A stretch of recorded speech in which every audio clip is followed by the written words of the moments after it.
Good evening friends, कैसे हैं आप सब। सक्सेस पॉइंट गुरुकुल परिवार में आपसे प्यारे साथियों का स्वागत है।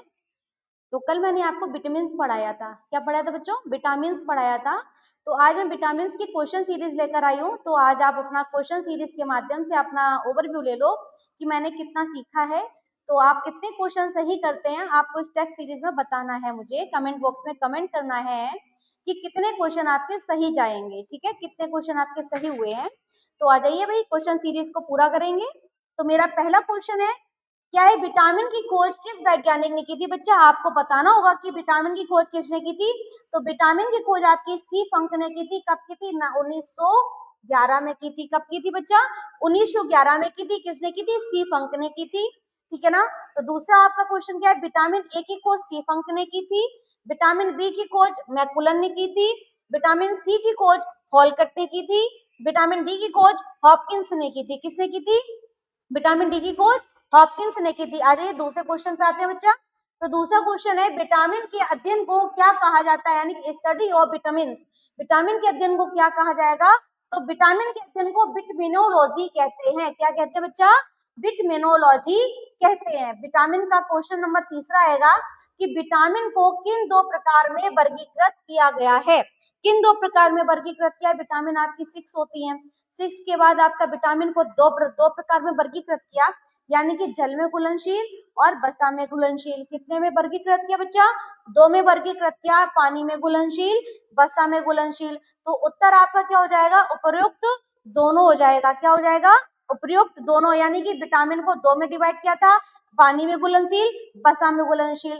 क्वेश्चन नंबर चौथे पे आते हैं बच्चा कि किस विटामिन को सनशाइन विटामिन बी कहते हैं, यानी कि ऐसा कौन सा विटामिन है जिसको आप पाकर विटामिन डी, क्या है ना, विटामिन डी है ना, क्या विटामिन डी को पाकर आप सनशाइन विटामिन को, सूर्य का प्रकाश होता है जो, उसको ग्रहण करने से आप विटामिन डी को पूर्ण कर सकते हैं। तो किसको सनशाइन विटामिन कहेंगे? तो विटामिन सनशाइन विटामिन आपका विटामिन डी होगा। कौन सा होगा बच्चा? विटामिन डी होगा। क्वेश्चन नंबर 5वां है कि मनुष्य की आंखों की रोशनी के लिए कौन सा विटामिन लाभदायक है? तो कौन सी आंखों की रोशनी के लाभदायक होगा बच्चा? तो आपको आंसर देना है कि विटामिन ए है ना, कि विटामिन ए की प्रचुर मात्रा से आपकी आंखों की रोशनी भी सही रहेगी, यानी कि विटामिन ए को लेने से आपका आंखों की रोशनी सही रहेगी। क्वेश्चन नंबर 6 पे आते हैं। क्या है? क्वेश्चन नंबर 6 पढ़ते हैं, विटामिन ए का रासायनिक नाम क्या होता है? तो विटामिन ए का रासायनिक नाम बच्चा मैंने आपको बताया था, विटामिन ए का रासायनिक नाम रेटिनॉल होता है। क्या होता है बच्चा? रेटिनॉल होता है। क्वेश्चन नंबर 7 पढ़ते हैं। क्वेश्चन नंबर 7 क्या कह रहा है? किस विटामिन को एंटी कैंसर विटामिन बी कहते हैं? तो बताएं बच्चा, किस विटामिन को एंटी कैंसर विटामिन बी कहते हैं? तो विटामिन ए को एंटी कैंसर विटामिन बी कहते हैं। क्या कहते हैं? विटामिन ए को एंटी कैंसर विटामिन बी कहते हैं। क्वेश्चन नंबर 8वें पे आते हैं, किस विटामिन को एंटी इन्फेक्शन विटामिन बी कहते हैं, यानी किस विटामिन को एंटी इन्फेक्शन विटामिन कहते हैं? तो विटामिन ए को भी एंटी इन्फेक्शन विटामिन कहते हैं। क्या कहेंगे? विटामिन ए को एंटी इन्फेक्शन विटामिन कहते हैं। क्वेश्चन नंबर 9 पढ़ेंगे, किस विटामिन को रोग प्रतिरोधक विटामिन भी कहते हैं? बताएं बच्चा, किस विटामिन को रोग प्रतिरोधक विटामिन कहते हैं? तो विटामिन ए को रोग प्रतिरोधक विटामिन कहते हैं। किसको कहेंगे बच्चा? विटामिन ए को रोग प्रतिरोधक विटामिन भी कहते हैं। क्वेश्चन नंबर 10 पे आते हैं। क्वेश्चन नंबर 10 क्या कहता है कि किस विटामिन की कमी से रतौंधी नामक रोग होता है? तो किस विटामिन से रतौंधी नामक रोग होगा भैया? तो आपको पता होगा कि विटामिन ए से आपको रतौंधी नामक रोग होगा। क्या रोग होगा? रतौंधी नामक रोग आपको विटामिन ए से होगा। किससे होगा? ए से होगा। क्वेश्चन नंबर 11 पढ़ते हैं कि विटामिन ए की कमी से होने वाली रतौंधी, यानी विटामिन ए की कमी से जो रतौंधी नामक रोग होगा उसको और किस नाम से जाना जाएगा? तो बच्चा बताएं, आपको किस और नाम से जाना जाएगा? तो इसको निक्टोलोपिया नाम से भी जाना जाएगा, यानी कि रतौंधी ना देकर आपको निक्टोलोपिया नाम दे दिया जाए। क्या दे दिया जाए? निक्टोलोपिया नाम दे दिया जाए। तो आप समझ जाना कि रतौंधी को निक्टोलोपिया और दूसरे नाम से भी जाना जाता है। क्वेश्चन नंबर 12 पे आएंगे।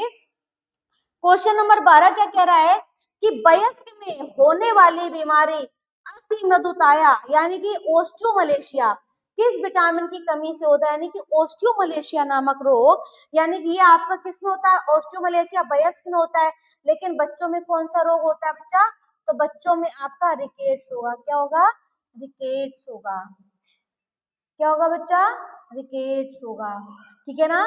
तो ऑस्टियोमलेशिया आपको पता चला कि ऑस्टियोमलेशिया से हमारी हड्डियां कैसी हो जाती है बच्चा, कमजोर हो जाती है, हड्डियां कैसी हो जाती है, लोचदार हो जाती है, लचक मारने लग जाती है, हड्डियों पे ज्यादा तक प्रेशर पड़ता है। तो किस विटामिन की कमी से हो जाता है बच्चा, तो ऑस्टियोमलेशिया नामक रोग है, ये विटामिन डी से होता है। किससे होता है बच्चा, विटामिन डी की कमी से हो जाता है ऑस्टियोमलेशिया नामक रोग, विटामिन डी से होता है। क्वेश्चन नंबर 13 पढ़ेंगे। क्वेश्चन नंबर 13 क्या कह रहा है, किस विटामिन में कोबाल्ट पाया जाता है, बताएं बच्चा कि किस विटामिन में कोबाल्ट पाया जाता है। तो कोबाल्ट बच्चा आपका B12 में पाया जाता है। किसमें पाया जाता है बच्चा, कोबाल्ट जो है ना आपका B12 में पाया जाता है। अगला क्वेश्चन आएगा बच्चा कि विटामिन B1 का रासायनिक नाम क्या होता है। तो आपको इसका आंसर देना है कि B1 का रासायनिक नाम क्या होता है, बताएं बच्चा क्या होता है। तो इसका रासायनिक नाम थियामीन होता है। क्या होता है, थियामीन होता है। क्या होता है बच्चा, थियामीन होता है।